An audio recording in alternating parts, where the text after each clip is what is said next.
交接哨的缺口。金门某驻军营区，2006年冬季，那晚的风异常冷，仿佛从中国大陆那端越过海峡卷来，锋利的像是刀片。营区位于偏远东北角，是早年反攻大陆前线留下的老碉堡改建营舍。夜间的执勤多由新兵担任，几乎没人愿意在这里站哨。据说某段围墙外就是以前的雷区。我当时是一名中士，负责夜间巡逻与哨兵交接。那天是我人生中第一次，也可能是唯一一次，在日后即使退伍多年，仍会在梦中被惊醒的夜晚。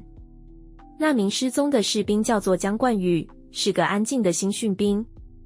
新训兵是指刚从新兵训练中心结训，尚未熟悉部队运作与环境的菜鸟。他们通常刚分发到正式部队，服役不过1-2周，正处于适应期，战备技能与体能尚未完全磨合。江冠宇便是其中之一。他是所谓的大专兵，原本在台南念大学，主修电机工程，属于役龄偏晚、年龄略长的新兵。由于学历关系，他服的是1年期的义务役，分发到前线的金门，这里对他来说是截然不同的世界。他的个性一向内敛，不多话，日常表现也中规中矩。刚到部队时，排长还特别交代不要给他太多压力，说这孩子有点书卷气，不像其他早就服过劳役、打过靶的兵，对军中环境毫无底气。执勤那天是他被分派到连上后第一次正式执行夜间哨兵任务。那天是凌晨4点整，我照表准时去做交接，带着接班的哨兵阿兵。东北角那里一向冷得让人骨头发麻，但那天特别不对劲。沿着防坡道往下走，明明应该能看到哨兵站立的身影，却什么都没有。江冠宇，我大声喊了一次，没人回应。风回应了我，那是带着海盐味道的空虚回声。我们加快脚步跑到哨亭，空无一人。步枪、手电筒、无线电全都摆在哨位板凳上，没有打斗痕迹，也没有留下任何离开的脚印。周围草皮湿滑，但它就像蒸发一样。我立刻用无线电呼叫连长与卫哨班。连部一时之间乱成一团，连长下令调出监视画面。然后我们看到了第一个让人发毛的现象。监视器的录影中，凌晨2点02分，一切如常，江冠宇走入哨亭，双手插在口袋里打哆嗦。然后画面就在那一刻停住了，画面没有中断，没有雪花，时间还在走。只是从2点02分到3点57分之间，那个画面里没有任何变化。江冠宇就站在那里，一动也不动，连一脚都没晃一下。直到3点57分，他突然凭空消失，一瞬间不见了。凌晨5点整，就在全营区一阵鸡飞狗跳，连线报案，准备出搜索队的时候，整个中山市内乱成一团。连长脸色铁青，一边压着对讲机，一边怒吼：怎么会搞到人不见？是有人调哨还是什么环节出了错？副连长一边翻阅着当晚的哨表记录，一边不断摇头，完全照表排的，他应该是2号哨，该不会是失足掉下坡吧？辅导长则比较冷静，他一边安抚几个开始焦躁的新兵，一边说：这孩子前几天才说晚上睡不好，说梦里好像有人站在他床边盯着他看，我们是不是该通报政战？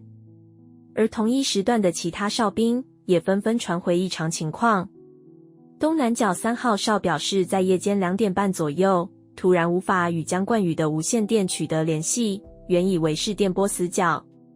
但更奇怪的是，有一名站在西侧5号哨的老兵曾表示，在凌晨3点多的时候，远远看见江冠宇人站在哨亭，但他整个人像是贴图一样定住了，完全没有移动过。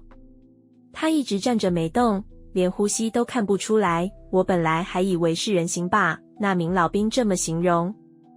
连部最终决定依照失联程序逐级上报，首先通知了营本部，再通报给地区指挥部执行官。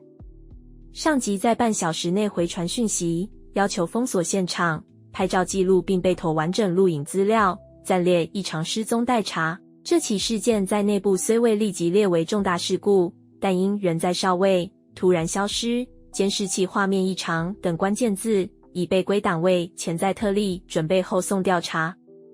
准备出搜索队的时候，我在通往中山市的走廊上看到一个身影缓缓走来。是他，姜冠宇回来了。他走得极慢，像个游魂。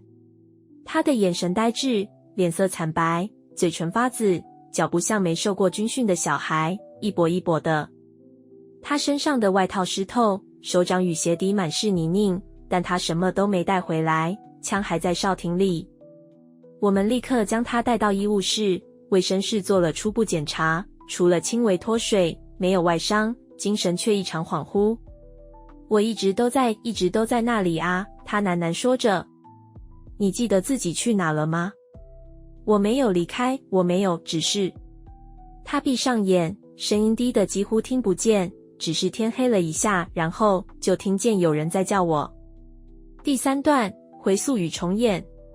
军医从外岛医院过来后，怀疑是应激反应所引起的精神错乱，但姜冠宇无法再清楚描述那段消失的时间。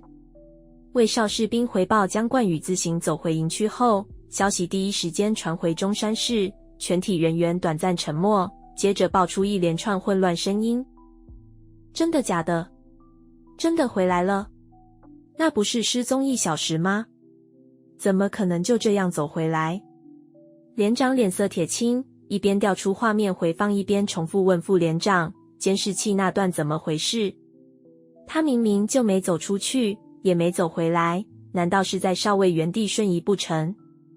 副连长冷着脸回应，监视器没断讯，时间码正常，他就是突然间从画面上消失，然后又突然不见。辅导长脸色沉重，低声说，最近是不是该做个营区祈福啊？这地方以前是不是也出过事？连内几位老兵议论纷纷。我在旧联勤那边待过，听说那边以前有个哨兵也是失踪，最后说是误入山境，结果半夜自己走回来，眼神也像这样呆掉。靠，真的有点像，那人隔天就调去医务所当书记兵了。也有一名刚值完西南侧哨点的中士说，他值班时不时听到对讲机里传出微弱的风声跟滴滴答答，像是码表的声音，但当时只以为是器材老旧。而在姜冠宇回来后，连部对外的通报文件很快成型，通报内容写得中规中矩，避免过多细节引发上级注意。本单位哨兵将于夜间执勤时，疑因天后昏暗，能见度不佳，误入营区东侧师的带小径，短暂失联。后于晨间自行返回，经军医检查无大碍。初判精神状态受惊，已进行基本安抚与安全教育，并列入个别心理辅导观察对象。此外，姜冠宇被临时调离战备编组，暂停一切武装勤务，由行政组协助安排室内打杂。排长交代，让他静静待着，不要再问太多。有些老鸟私下窃语，这种回来的，说真的，也不太会再被安排去站外哨了。某晚，一名资深卫哨士兵半夜与我闲聊时，语带保留地说，我有时在换哨回来时，总觉得哨位不止一个人站着那个角落，有时好像还有个人影在，但你回头看，什么都没有。而我却在3天后经历了相似的重演。那天是轮到我夜巡，我带着一个执行下士，沿路检查各哨点。当我走到东北角时，突然耳鸣起来，一种诡异的低频嗡鸣。那不是风的声音，而是像有人在地下低语。我按住耳朵，转头问下士是否听见什么，他却皱着眉看着我。班长，你没事吧？你刚刚站在那边发呆很久了。我愣住，我才刚走过来啊。他看我一眼，举起手表。你已经站在那边快17分钟了，我还以为你睡着了。我回头看那个哨亭，整个空间像被水雾包围，远处还传来若有似无的脚步声。那一晚之后，我开始做梦。梦里，我总是回到那个哨位，站在湿冷的夜里，一动也不能动。刚开始的梦模糊不清，我只能感受到皮肤冰冷，呼吸困难，有时甚至会惊醒过来，全身湿透，像刚从海里捞上来一样。但次数多了，梦变得越来越清晰。风从海面吹来的方向，泥泞的质地，甚至脚底那微微的坡度都开始浮现。我注意到旁边站着很多人，他们一开始只是影子，后来我能看清他们穿着不同时代的军服，有的是日军步兵，有的是民国早期的蓝灰制服，有的是国军现役作战服。他们站得很直，但姿势与我们训练时不太一样。有些人手上没有枪，有的甚至连脸都没有，只是一张空洞模糊的胶质面皮。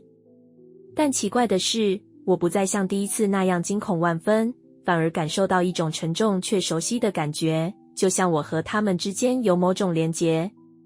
他们不说话，只是望向远方。我不知道他们在看什么，但每次我试图跟随他们的目光望去，眼前只是一片深不见底的黑。那黑不是夜晚，而像是一道通往另一个空间的缝隙。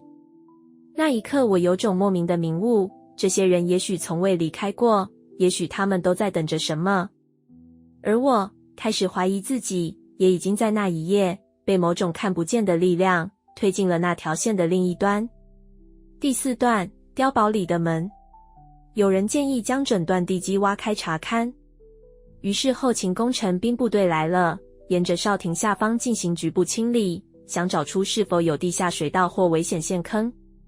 他们真的找到东西了，在哨亭下方一层厚实的混凝土地板底下，藏着一条早年未登记的地下碉堡通道。